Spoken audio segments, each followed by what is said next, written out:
Numbers 14. Then all the congregation raised a loud cry, and the people wept that night. And all the Israelites complained against Moses and Aaron. The whole congregation said to them, "Would that we had died in the land of Egypt, or would that we had died in this wilderness. Why is the Lord bringing us into this land to fall by the sword? Our wives and our little ones will become booty. Would it not be better for us to go back to Egypt?" So they said to one another, "Let us choose a captain and go back to Egypt." Then Moses and Aaron fell on their faces before all the assembly of the congregation of the Israelites. And Joshua son of Nun and Caleb son of Jephunneh, who were among those who had spied out the land, tore their clothes and said to all the congregation of the Israelites, "The land that we went through as spies is an exceedingly good land. If the Lord is pleased with us, he will bring us into this land and give it to us, a land that flows with milk and honey." Only do not rebel against the Lord, and do not fear the people of the land, for they are no more than bread for us. Their protection is removed from them, and the Lord is with us. Do not fear them. But the whole congregation threatened to stone them. Then the glory of the Lord appeared at the tent of meeting to all the Israelites, and the Lord said to Moses, "How long will this people despise me? And how long will they refuse to believe in me, in spite of all the signs that I have done among them? I will strike them with pestilence and disinherit them, and I will make of you a nation greater and mightier than they." But Moses said to the Lord, "Then the Egyptians will hear of it.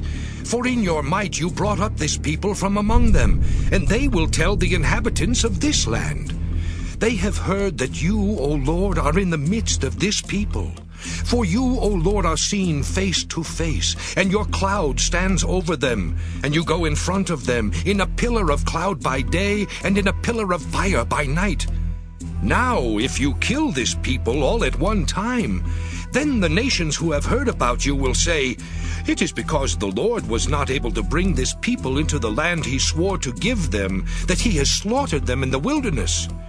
And now, therefore, let the power of the Lord be great in the way that you promised when you spoke, saying, 'The Lord is slow to anger and abounding in steadfast love, forgiving iniquity and transgression, but by no means clearing the guilty, visiting the iniquity of the parents upon the children to the third and fourth generation. Forgive the iniquity of this people according to the greatness of your steadfast love, just as you have pardoned this people from Egypt even until now.'" Then the Lord said, "I do forgive, just as you have asked. Nevertheless, as I live, and as all the earth shall be filled with the glory of the Lord, none of the people who have seen my glory and the signs that I did in Egypt and in the wilderness, and yet have tested me these 10 times, and have not obeyed my voice, shall see the land that I swore to give to their ancestors. None of those who despised me shall see it.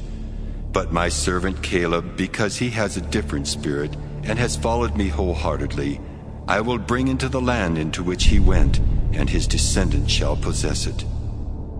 Now since the Amalekites and the Canaanites live in the valleys, turn tomorrow and set out for the wilderness by the way to the Red Sea."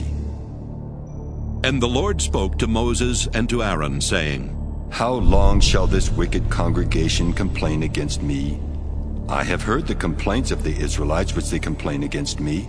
Say to them, 'As I live, says the Lord, I will do to you the very things I heard you say.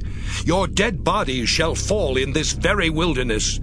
And of all your number included in the census from 20 years old and upward who have complained against me, not one of you shall come into the land in which I swore to settle you, except Caleb son of Jephunneh and Joshua son of Nun. But your little ones, who you said would become booty, I will bring in, and they shall know the land that you have despised. But as for you, your dead bodies shall fall in this wilderness, and your children shall be shepherds in the wilderness for 40 years, and shall suffer for your faithlessness, until the last of your dead bodies lies in the wilderness. according to the number of the days in which you spied out the land, 40 days, for every day a year. You shall bear your iniquity 40 years, and you shall know my displeasure. I, the Lord, have spoken. Surely I will do thus to all this wicked congregation gathered together against me. In this wilderness they shall come to a full end, and there they shall die. And the men whom Moses sent to spy out the land, who returned and made all the congregation complain against him by bringing a bad report about the land, the men who brought an unfavorable report about the land died by a plague before the Lord. But Joshua son of Nun and Caleb son of Jephunneh alone remained alive of those men who went to spy out the land. When Moses told these words to all the Israelites, the people mourned greatly. They rose early in the morning and went up to the heights of the hill country, saying, "Here we are. We will go up to the place that the Lord has promised, for we have sinned." But Moses said, Why do you continue to transgress the command of the Lord? That will not succeed. Do not go up, for the Lord is not with you. Do not let yourselves be struck down before your enemies, for the Amalekites and the Canaanites will confront you there, and you shall fall by the sword. Because you have turned back from following the Lord will not be with you. But they presumed to go up to the heights of the hill country, even though the ark of the covenant of the Lord and Moses had not left the camp. Then the Amalekites and the Canaanites who lived in that hill country came down and defeated them, pursuing them as far as Hormah.